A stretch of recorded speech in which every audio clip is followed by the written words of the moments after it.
Hey everybody, welcome back to With Bowl and Spoon, a podcast about food, eating it, loving it, and exploring how it shapes who we are, our personal food evolution. I'm your host, Shelly Danko-Day. I'm a home cook, gardener, longtime advocate for food sovereignty. I have my master's in food studies, and I love farmers markets. You know, I've been spending a lot of time in my backyard lately. There's something magical about stepping into the garden in late spring with the bowl and coming back with a salad that I didn't so much as plant as I co-created with nature. We've lived in this house for 26 years. It's longer than I lived anywhere in my life.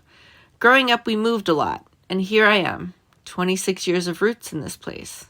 I never really had the chance to get to know a landscape before, but here I've learned to recognize what's edible, what needs to be pulled, what's worth encouraging. I've planted things, made mistakes, hello invasive wisteria, and tried again. Some plants just don't seem to ever work out. Lavender will not live in my yard. But others decide to surprise me. Right now, our garden is full of mustard greens, dandelions, lemony wood sorrel, kale from plants I let go wild and go to seed a few seasons ago. They've popped up all over the garden. And arugula that I had the good sense to plant back in February. Thanks, past Shelly. Even though the early heat made it bolt, the flowers are edible too, and we'll get more from seeds. And there's cutting celery and lovage, horseradish, which is edible from the leaves to the roots, and mint that's aggressively generous.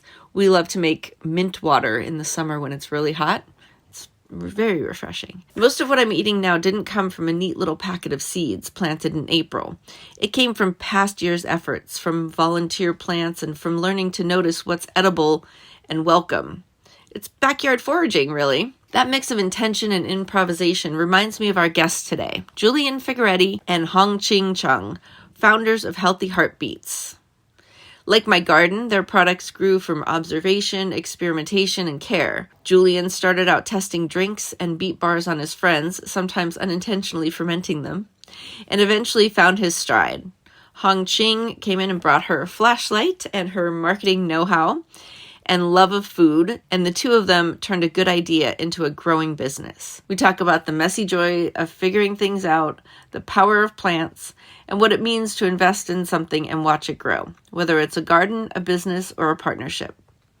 So whether you're picking mustard greens from your backyard or mixing healthy HeartBeets powder into your smoothie, this episode is for anyone who's ever tried to grow something on purpose or by accident and stuck with it long enough to enjoy the results. Hope you enjoy the show.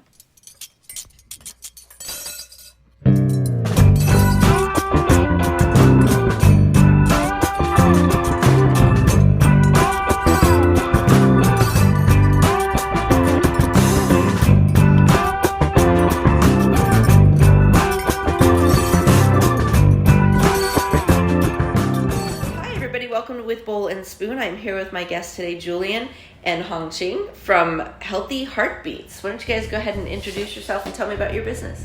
All right. I am Julian Figueretti, one of the founders of Healthy HeartBeets.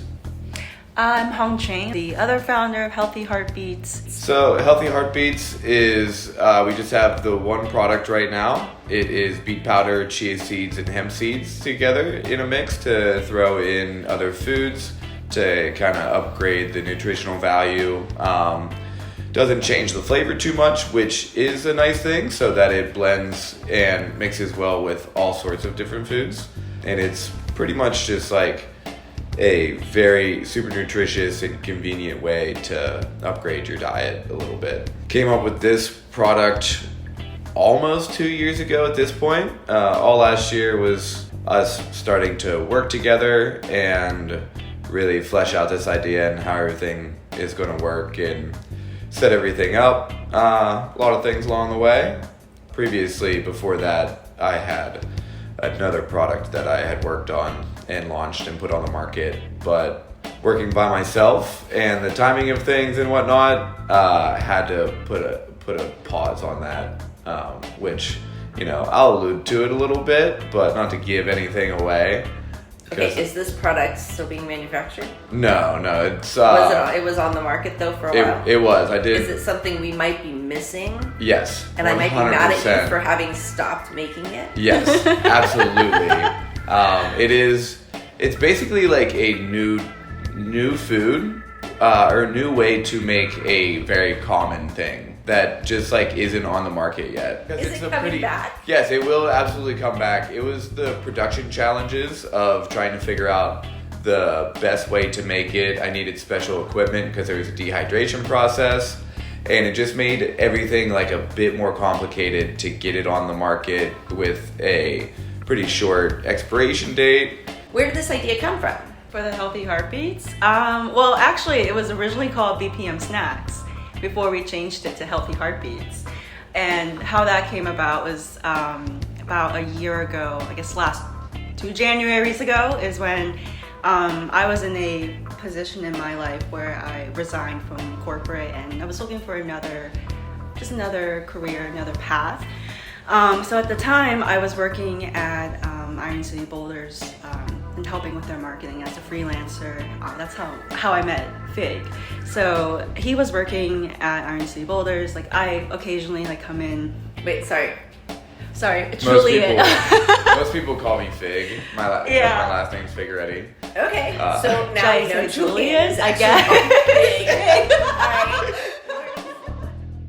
I met Fig/Julian at Iron City, and at the time, like, he told me about this product. I was in the position where it was like, I was looking for a new skill to work on, and I offered to help Fig with his website.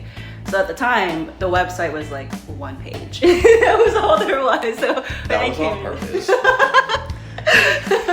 But I made it look better to what it is now. And at the time that I was working on this website and like meeting up with Fig like weekly to talk about like how to make this better or just like get more views. I also started using the product too to get a sense of it, and I just fell in love with it. I was also in a health journey path myself. I was working in corporate, and I didn't really structure my life to prioritize my health or my fitness. So when the big change happened and I was like reorganizing just my schedule, having to prioritize my health, like it really aligned with where I was at the time, and I wanted to continue that. So not only like I really like the product, I think it's very flexible, I think people can benefit from it, but I really enjoyed the product itself, and I also believe in it myself. And that really was a very passionate thing for me, especially like at the time working from corporate and working for other clients, like you start to lose a slight bit of passion, but it's really brought it back. And ever since then, we've been working together. I'm more on the back end side of things, while Fig here is more on the front end. So when you guys met, the product already existed? The idea for just the dry mix existed. I had come up with that a few months before that. Like as I was stopping the previous product, it was like the main challenges were getting past the production and the expiration date issues. And I was like, what's the easiest way to solve that? Will anybody actually buy just like this dry mix to put in things? And then luckily it's always felt like I've been in a dark room by myself, just like feeling around for things. Or as one friend put it, it's like you're walking down a tunnel and you only have one flashlight, and then HongChing comes along and now we have a second flashlight. And it's like you can see so much more to help flesh that idea out and all those kind of things. So then we just started working on everything, getting the product into people's hands after we figured out the ratios and everything we wanted to have to roll with and whatnot. Which, fun fact, those kind of things are not regulated. You just get to pick whatever your ratios are that you have as your product, and then you make your nutrition facts and things in serving sizes around that. You just kind of arbitrarily get to pick, unless you have a company with a lot of money that could put a bunch of science behind like what is an optimal serving size or something like that. If you look, a lot of things are right around like 100 calories for a serving. So there is But there then is sometimes that. it's like a quarter cup.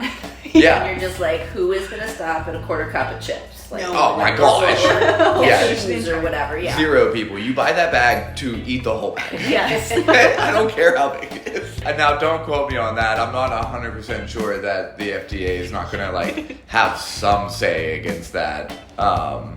Because like, you know, they put limits on drink size, those kind of things that are just like generally unhealthy for people, because you shouldn't be consuming 4,000 calories of basically nothing for your body.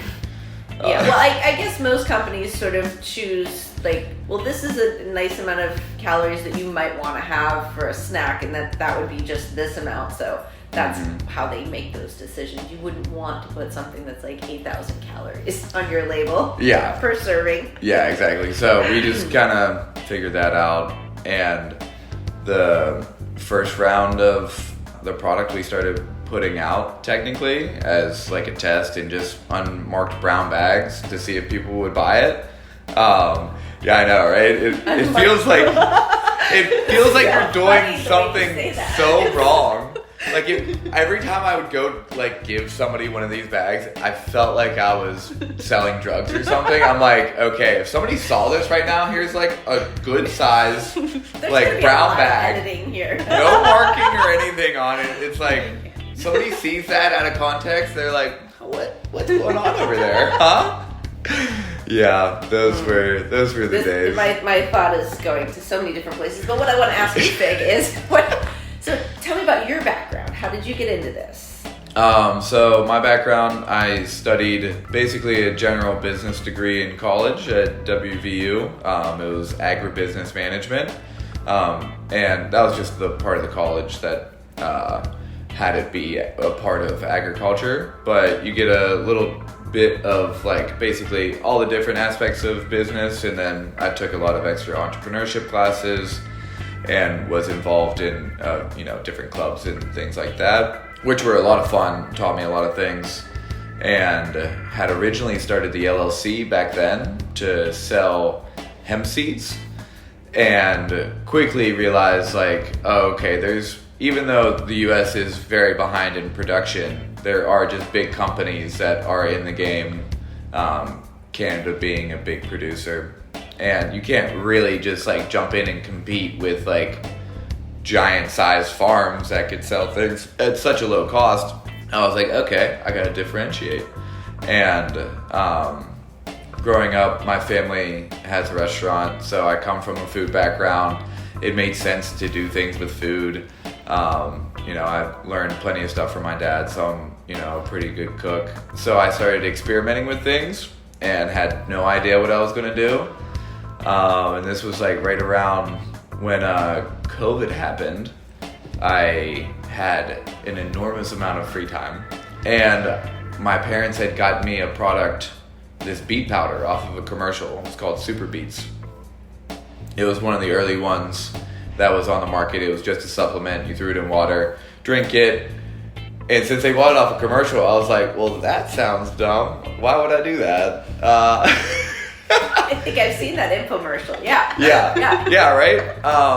But so the beets over these past, 7 years have been pushed very hard on the market as like the supplement and the chews and those kind of things have come out. But I heard it endorsed on a podcast, and I was like, oh, well, I guess I'll try it now.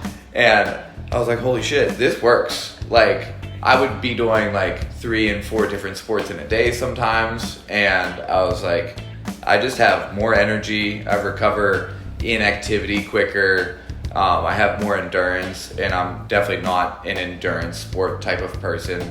I was trying to run more at the time, and everything, I was like, okay, this works. I could, what can I make with this? Because it was basically just a supplement at the time.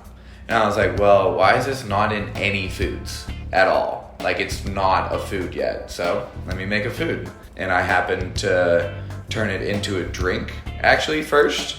It was really good, but that is, way above my pay grade in terms of, food knowledge of how to make that shelf stable, because there's, some honey involved. So I think there was fermenting happening. If you left it in room temperature overnight, the containers that I put them in were just like ready to explode the next day. Thankfully, that did not explode on my counter. That would have been very, very annoying to clean. Oh yeah, if it's just like a honey, like a mead or something where you're just using honey, but you put beets in there and that's a whole other festive surprise in the morning. A whole other party in there. Oh yeah. And that was like a whole summer of experimenting on all of my friends or like anybody that I could get to try this stuff. And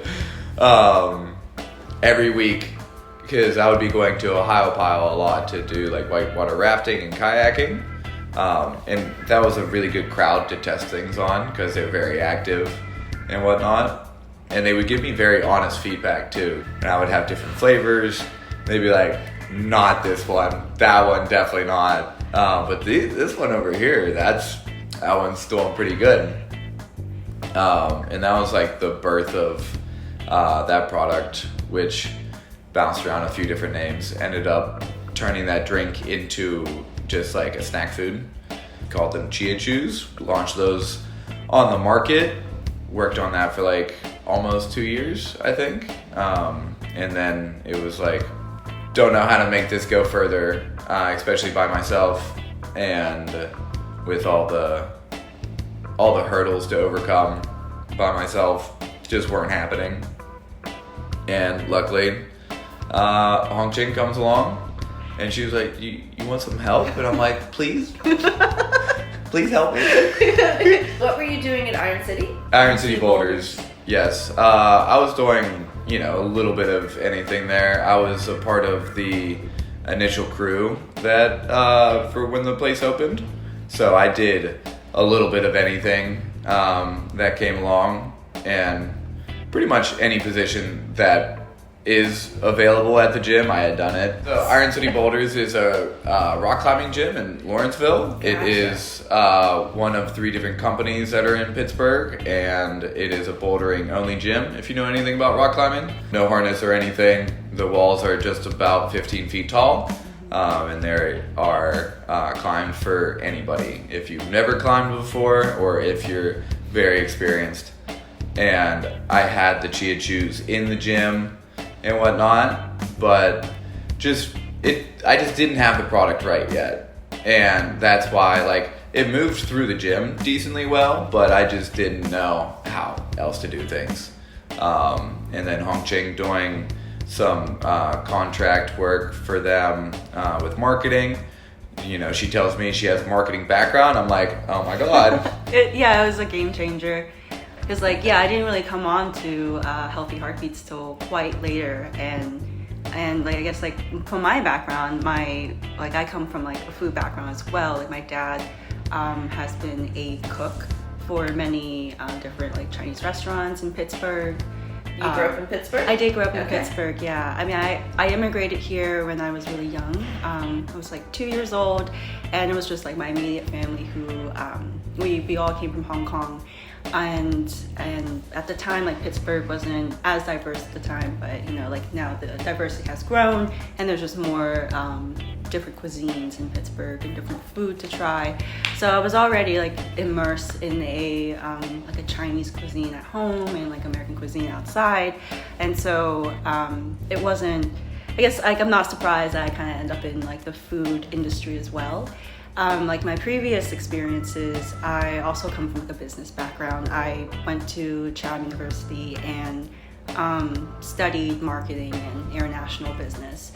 After that, I took on a position at a marketing firm and did a lot of digital marketing for a good couple years. I loved it, and I love everything about it. I really liked just the analytics and just the psychology and being able to work with the numbers. I honestly enjoyed. That was one of the best things about the career I was in. But at the time too, like it was COVID, so it was definitely hard on all of us being at home, working from home, and having a small circle. So that kind of gave me perspective on life, on like where I wanted to go after that. So yeah, beyond just like working, in the marketing firm or like going to business school, I have like taken on like part-time jobs previously where I've also worked in like food industry, being a server, being like front of the house. So in my time, in my like job experiences, I've tried, if you work in a restaurant, you eat the food. Like it's free food, it's delicious food. So I had like a great time just like working in different environments and being able to like work with the crew and try like their cuisine. Like one of my first jobs ever, like as a just, a 15-year-old looking for a part-time job was at a Thai food restaurant. I think now it's, if you know the one in Lawrenceville, it's called Pusidi's Garden. Yeah. Love that. It used to be a hole in the wall. I was there when it was a hole in the wall with a nice garden still. Yes, but nice garden there. And I remember being a busser. It was the first time I tried Thai food. It was very delicious. But, being able to like experience other people's cultures and other food, even after that, I was like, working on crepes for a while. Like I went through another just small gigs where I've learned to make crepes or learned Japanese food, just a variety. So I think it really is kind of ironic to land in a role where it's like, oh, I'm close with food now. Now it's just a packaged food, so not quite surprised there. But yeah, like after all of that, like it really aligned with my marketing background, and also working with like Iron City Boulders. Like I helped with the overall marketing and just helped build it, and it was a great project. Like I enjoyed being able to take control over growing something. And when that project was of course over, like it kind of aligned. The timing just kind of went right in that the time that I met Fig. It's just that's when we started talking about like how can we market this, like how can we put this out. And because I've done this side of marketing, like I could provide that skill set. And Fig is definitely more on the sales side of things, definitely more extrovert, so it really balanced both of us out in that way. And one thing I have noticed in our like partnership is that I'm very much a planner but Fig here is very much reactive. So being proactive on the business, and then when something happens, he's there for the reactive part, and it really just kind of kept us afloat for quite some time now. It's a good partnership. Yeah. All right, so Fig, where did you grow up? So I'm from Wheeling, West Virginia. Oh, okay. Yeah. I know you went to school there, but you grew up there too. Well, WVU is in Morgantown, but still West Virginia. Oh, it's sorry. There's this like fun triangle that it's all three places that I've lived so far. Wheeling, Morgantown, and Pittsburgh are all just an hour from each other, basically. And I've lived in that triangle my whole life. But like I said, Big triangle. The Fig triangle. Yeah. The Fig equation. Yeah, growing up in Wheeling, it's like a decently small town, but the family having a restaurant and a sauce factory called Figueretti's, that was the first work I ever did. I can remember it was like I wasn't actually working. They just had me like counting change and stuff as like a real little kid in the sauce factory.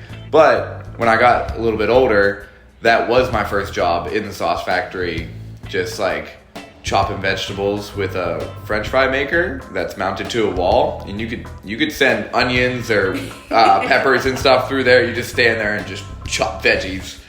Yeah, so just coming from kind of like an entrepreneurial family, I guess, because later on in life, after my dad retired, I was like college age, and he started a hot dog cart, which was so much fun. And I had time in the summers and stuff to help out with that, so we kind of ran that together for the first few years, and boy was that entertaining. I bet. That sounds like a lot of fun. So much fun. Is your dad an extrovert like you? Oh, absolutely. Oh my god, I bet you guys were so much fun, yeah. Oh yeah, I like to say if I was smart enough to have put a GoPro on that cart, like I would have retired already, because like the entertainment out of that cart and the hilarious moments that we would have caught. You could have social media royalty now. Oh my gosh, yeah. Uncle Frank's Ass Kicking Good Hot Dogs was the name, and the cart had magic in it. Best hot dog you ever had. And that was in Wheeling? Yeah. We mainly set up either like outside of one of the bars in town. My dad would do Thursdays and Fridays up at the one university, West Liberty, and then we would do like some bigger events and stuff, like the Blues Fest in Wheeling was like our biggest thing, and that was always so much fun because going back every year we have our regulars. We were like royalty to some people. One couple got married at the festival, and then the first thing they came and ate were our hot dogs. Which we were blown away by that. But like, you know, it being a small business and like my dad did the majority of like having to deal with, you know, is everything in stock? Do we have all the like whatnot? All the logistics and all the planning, and you just had to show up. Pretty much, which was really nice. I definitely helped out with prepping things and whatnot whenever I was there. But it was set up to be able to be a one-man operation. Yeah, that is still like a brilliant, real basic business. Mm-hmm. Yeah, he was retired. He needed something to do and put a little extra cash in the pocket. And, like, it was fun.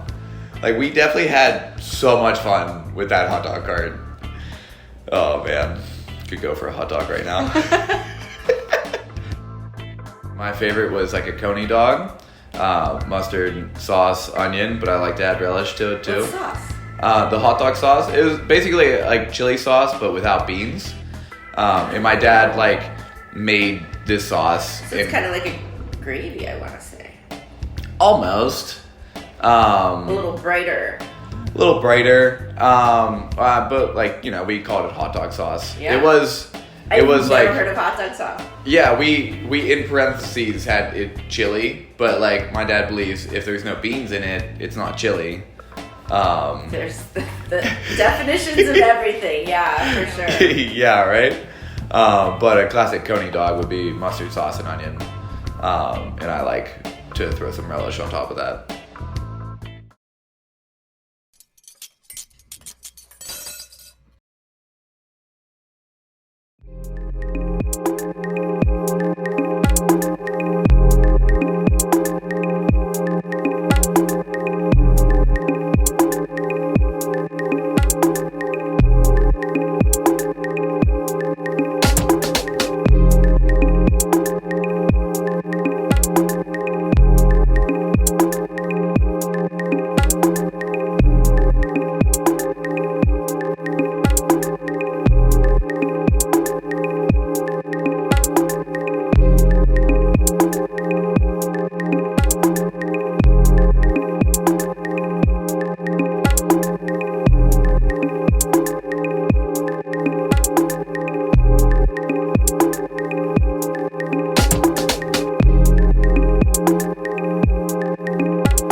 You got an idea, you got the flashlight, then what happens? Fulton Commons. Oh yeah, so we heard about this incubator program. And if anybody not familiar with incubator programs, there's incubators and accelerators. They kind of are like pretty true to their name. An incubator would be like any industry or type of thing that you're doing. You could find an incubator for it. And it's basically to catch people up to speed with all the knowledge around that industry or type of thing. Like this being a packaged food incubator. They had classes each week on all the different things that go into that and your different regulations and Fulton Commons here that we work out of for the kitchen. Put these classes on. We had heard about it. We were like, sounds like a great idea to either like relearn, brush up on, or learn all new things, which was definitely a good benefit making that helped us bounce ideas off of our other classmates and things like that, and get that first round of product going and whatnot, test it on people, those kind of things, and get a lot of good feedback from other people who were like either already entrepreneurs or like looking to be, and then knowing they are putting on the accelerator program, which is also true to its name. It's like, okay, you have this idea or this business that you've started. Let's move it along. So you graduated from the incubator program, and then you went into the accelerator program to actually get your product to market. Yes, and it was like right around when we were launching the product anyways. So it was just like good timing to learn more things and help with promotion. Like, we got on Doug's podcast, The Pittsburgh Dish, because of that. That was one of the prizes for the little mini pitch competition they had. Oh, cool. Yeah. That was fun. They had that at the end of both of them, you know, some prizes and things. Anybody not familiar with pitch competitions, sometimes there's like big cash prizes for a business idea that, you know, you hash them out in front of judges and things like that. Really good to practice those kind of things. If anybody's getting into a business, you should definitely be able to pitch your idea in whatever amount of time anybody gives you. Your 30-second elevator pitch is definitely important to develop, for sure. Yeah, and those things just really helped us refine everything we were doing and help get the product out the door, and started to get into stores and things around that time. And this was September 2024.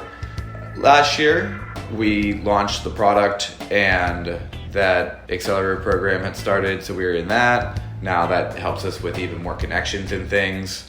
And then we just started running from there. There are also like a little bit more flashlights shining on things, of course. Things glowing in the dark. Are you manufacturing your product here in their shared kitchen space? Yes. So, like Fig said, we didn't start till September, and how we have planned this out was in the incubator program. Since we both are quite knowledgeable in business, it was a great refresher to just like, what did we miss? What do we not even think about? Should we revisit certain documents that, you know, we kind of put to the side? So with the incubator program, more specifically, it had kind of gave us a checklist of things that we need to do or not do. And by the time that program ended, that was in the same timeline where we were coming out with a pre-sale.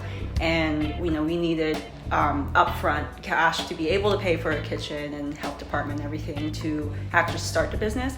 So around that time, we have already told our friends and family about it, and, you know, like, buy the bag now, so then when we have collected enough, we can then put that towards the kitchen and get this running.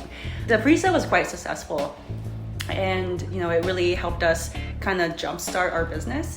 And at that same time, we got into the accelerator program, and that ended up being, again, another checklist, but it was more, you know, like just thorough. We know what we're getting into. We're now in the mood. We're like picking our feet up. It's no longer the planning phase. We're now actually in the kitchen. How do we develop like the operational side of things, or like how do we get orders? There's just a lot of pieces to all of it, and we're just kind of like figuring out as we go. And the accelerator program was such a great help because we were able to ask these questions that, you know, that came up along the way, or, you know, like find resources from like a person to a person to, you know, make this happen.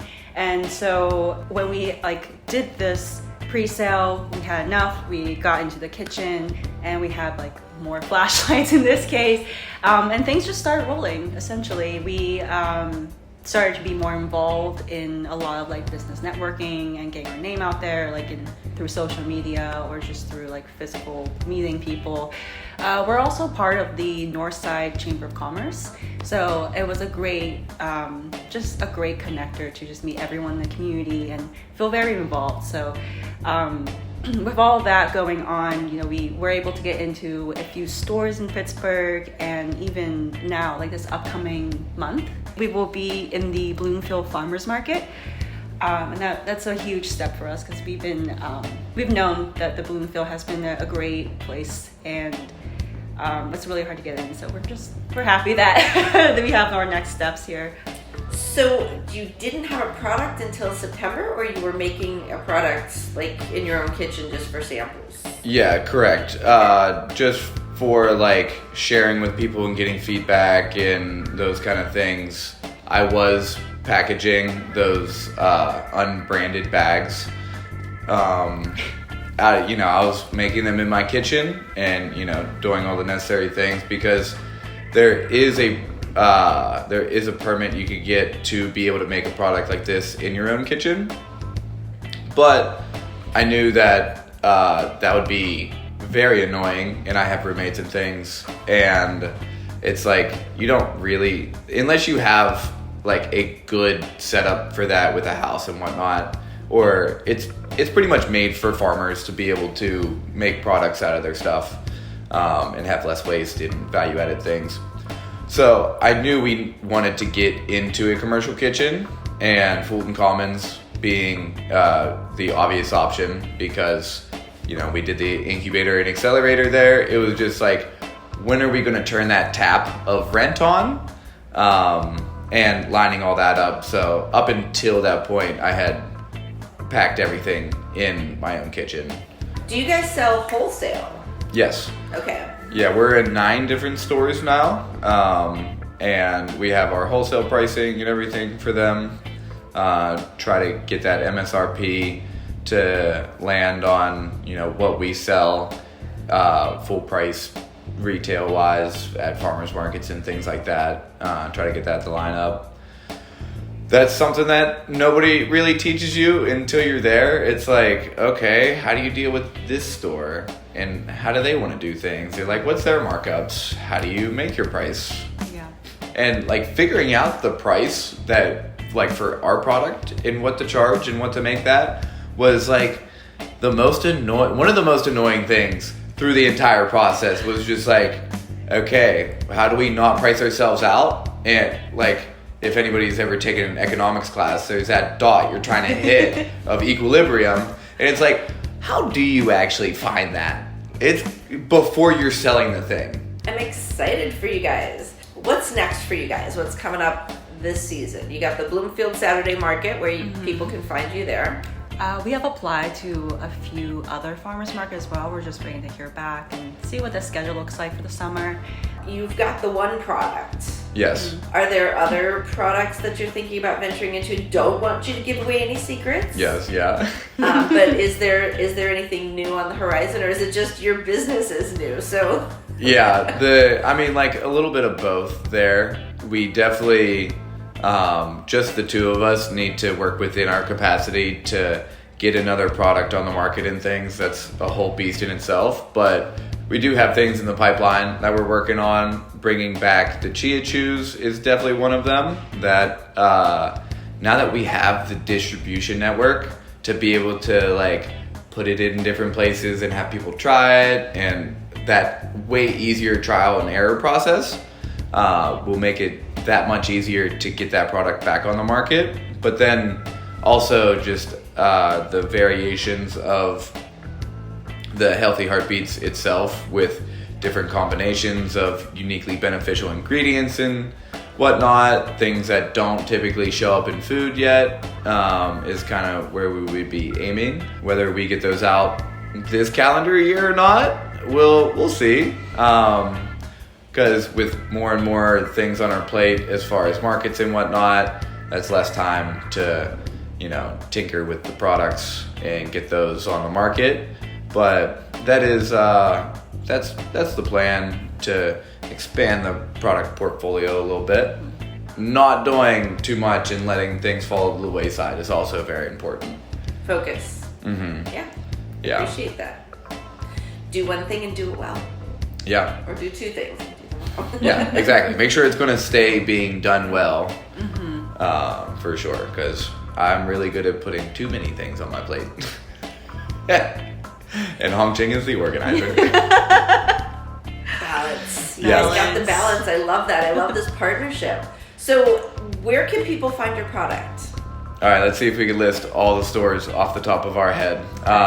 Website first. You can go to our website, find information. Our website is healthyheartbeets.com, and you can find our products. You can find, well, currently just a product, but we also have a blog and recipes to share with our community. Yeah, Healthy Heartbeets spelled like the vegetable, HealthyHeartbeets.com. Yeah, that is, people love that little tidbit where it's like Healthy Heartbeats spelled like the vegetable, and then it clicks, and it's like, oh, okay. We have seen faces of like a slow moment lights up. Yeah, that's fun. So yeah, number one, the website. That's the easiest way. If you're within 6 miles of Pittsburgh, like in Bloomfield is where we put the location, then there's free local delivery. That'll be me delivering it to your house.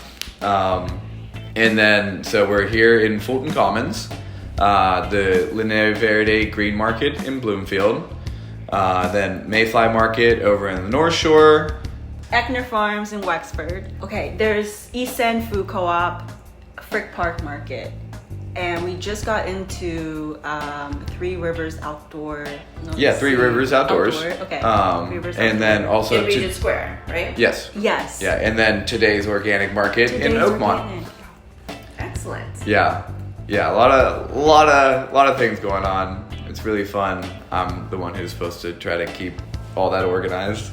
I thought you were the planner and organizer. I am the plan organizer, but he's the front person for production and sales and so you let him wholesale. think he's the one in charge of organizing, but really you're doing it. Like, did I get it? That is kind of how I feel sometimes. Not gonna lie. I'll give him the list, and he goes and does it. It's just kind of amazing to me sometimes. I got as far as I did by myself, knowing all of my weak suits, which are like organization kind of.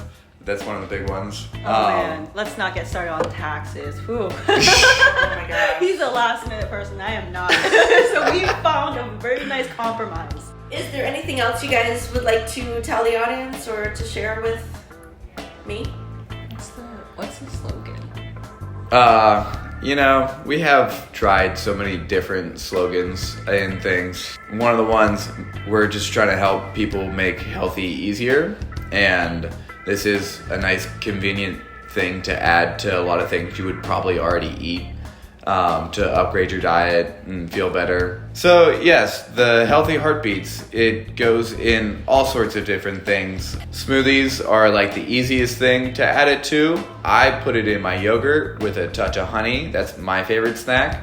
Overnight oats is a super easy one to add it to. A lot of people like that. You could add it to oatmeal. You could put it in water and drink it. We have people drink it like a tea. And then spoon out the seeds at the end like a little snack. We've had people do some fun experiments, like a dry ingredient for baked goods. It's a really great thing to put in pancakes. It makes your pancakes really pretty. Ooh. I almost won't even eat yogurt without it because it doesn't look as good. Pink yogurt, yes, it's beautiful. Exactly. And that's usually what we use for samples as well, because that's a very true thing to me. I eat that all the time. And then one of the weirder ones was somebody mixed it with peanut butter. That was cool. And I can't think of any of the other... We have done a few recipes ourselves to make it not just only for like smoothies, but like yogurt, like breakfast item. We want this product to be very versatile. So we've been experimenting with like pesto pasta. So we have made pasta with this before, and it is very delicious. Wait, is it the noodle? The pesto. That would be We haven't gotten to the noodles yet. We are planning on to though. Yeah. Have to try it. That's so exciting. cool. It's we have many recipes we're trying to plan out, along with like videotaping it and also like creating like recipes. So it is a whole project from start to end of just sharing our knowledge. The pesto was a lot of fun. Turning that into like a nice pasta sauce. The color bleeds out of the pesto onto the noodle, and it was all pink noodles, which was super fun. And then hamburgers. We've made hamburgers. We made burgers. You made hummus. Oh yes, the hummus was really very good. beet hummus, like chili. We entered into a chili cook-off. did. And then also threw a couple scoops in like the sour cream for pink sour cream, which was cool. Honestly, I thought the chili was really good. We didn't win, but we thought we could. We would have. That's awesome. So these recipes will be on your website Yes. eventually if they're not on there now. Correct. Excellent. Yeah, I'm trying to just keep doing more and more different recipes. It's so easy to find any random thing on Instagram that you could be like, I mean, I could add HeartBeets to that. Let's do it. I'm so happy for you guys. You guys are lovely, and thank you so much for being on my podcast. I really appreciate it. Yes, thank you so much for having us. This is so much fun.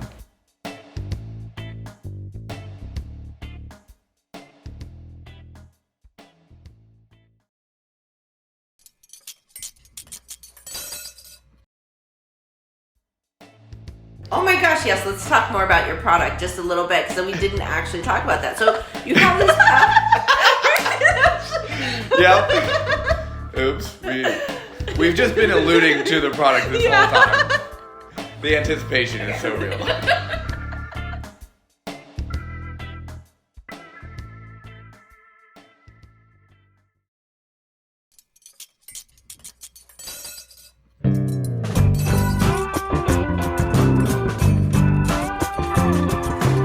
Everyone knows that food is cool. No secret. Eat that food with a bowl and spoon. Everyone knows that food is cool. No secret. Eat that food with a bowl and spoon. Oh. With Bowl and Spoon is written, produced and hosted by Shelley Danko Day. Original theme song was written and performed by Paul LeBreeze and friends. You can listen to With Bowl and Spoon wherever you get your podcasts. Don't forget to subscribe, like, review and share. Follow us and send us questions or messages on Facebook and Instagram at With Bowl and Spoon. Thanks for listening.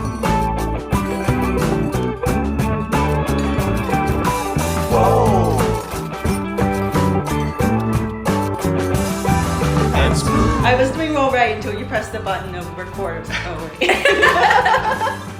Yeah, this is That's gonna be okay. fun. I have a normal phone. How many